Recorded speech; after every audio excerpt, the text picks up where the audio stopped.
আসসালামু আলাইকুম, সবাই কেমন আছেন? আশা করি সবাই ভালো আছেন। আলহামদুলিল্লাহ আপনাদের দোয়া এবং ভালোবাসায় আমরা সবাই ভালো আছি। আসলে আ দেশের যে অবস্থা, যে পরিস্থিতি আসলে কেউ ভালো থাকার মতো না। এই অবস্থা চলতেছে। একটার পর একটা দেখেন আমাদের জন্য বিপদ লেগেই আছে। মানে প্রথমত গেল আন্দোলন এই সেই অনেক কিছু হয়ে গেল। যাক তারপরে একটু সবাই একটু শান্তিভাবে ফিরে আসছে। কিন্তু আবার দেখেন আরেকটা বন্যা চলে আসলো। মানে এমন একটা অবস্থা, ফেনী, কুমিল্লা এই মানুষগুলো যে কত অসহায় আছে। তারপরে ফেনী, কুমিল্লা, নোয়াখালী মানে এই যে এলাকাগুলা এমন খারাপ অবস্থা হয়ে আছে যা বলার বাহিরে। যাই হোক আসলে আমাদের দোয়া করা ছাড়া কোনো উপায় নেই। যারা তো যতটুকু সামর্থ্য আছে ততটুকু সাহায্য করতেছি। তারপরও একটা জিনিস ভালোই লাগে যে আল্লাহ যা করে আসলে ভালোর জন্য করে। যদি ফুল বাংলাদেশে দিয়ে দিত তখন কে কাকে হেল্প করত, কে কাকে বাঁচানোর চেষ্টা করত এরকম কোনো উপায় ছিল না। কিন্তু এখানে কিছু, কিছু এলাকায় দিয়েছে, কিছু, কিছু জায়গায় দিয়েছে আর কিছু, কিছু জায়গার অন্য জায়গার যে মানুষগুলা সেখানে যেয়ে হেল্প করতে পারছে এটাই অনেক ভালো লাগে। কারণ আল্লাহ যেমন বিপদও দিয়েছে তেমন আবার বাঁচানোর জন্য মানে উছিলাও দিয়েছে। সবসময় তো আমরা বলি আসলে আল্লাহ যা করে ভালোর জন্যই করে। তারপরও মানে আমরা আল্লাহকে স্মরণ করি না, ভুলে যাই।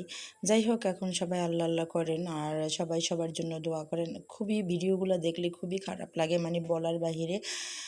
সবাই বলে যে মাইকিং করে দেয়, মসজিদের মাইকেও বলে যে সবাই সবাইকে ক্ষমা করে দিয়েন, সবাই সবাইকে আল্লাহর রাস্তায় ক্ষমা করে দিয়েন। এইগুলো আসলে এই কথাগুলো এসে মনে হয় যেন বুকের মধ্যে লাগে। যাই হোক কথা বলতে, বলতে অনেক দূরে রান্নার চলে আসলাম।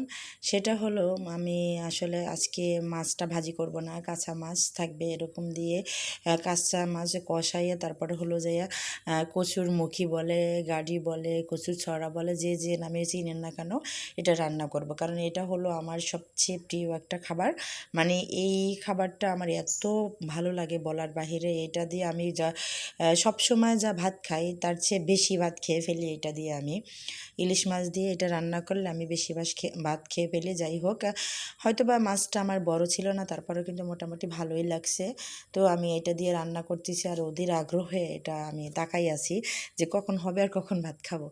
সেটা হলো আমি সব মশলা টশলা নিয়ে কষাই নিছি আর এই কচুর ছড়াটা আমি আগে সেদ্ধ করে নিয়েছিলাম। এরপরে সেদ্ধ করার পর সুন্দর করে পরিষ্কার করে আমি এটা আবারও মাছের সাথে কষিয়ে নিয়েছি। কষিয়ে তারপর দেন আমি রান্না করতেছি। এই যে দেখেন গ্রামীণ পরিবেশে তারপরে গ্রামের চুলায়, মাটির চুলায় আর যদি এই রান্নাটা হয় মানে কি বলবো অসাধারণ একটা জিনিস। এই দেখেন লাস্টে আমার ফাইনাল লুক হলো এটা। আমি এটা সবাই মোটামুটি রান্না করতে পারে। তারপর আমার কাছে জানি এটা এত ভালো লাগে আমি বুঝতেছি না। আমি মাছটা ভাজি করি না, তেলে ভাজি করি না, এমনি রান্না করি এইভাবে এটা দিয়া। আমার কাছে খুবই ভালো লাগে। আপনাদের কাছে কেমন লাগে অবশ্যই একবার বাসায় ট্রাই করে দেখতে পারেন। তারপরে আর সহ্য হলো না। মানে আমার আর ধৈর্যতে মানতেছে না। আমি তারপরে করে ভাত কটা নিয়ে নিলাম যে ভাত খাবো। কিন্তু আমার ছেলে বলতেছে, "আম্মা আগে আমাকে দাও।"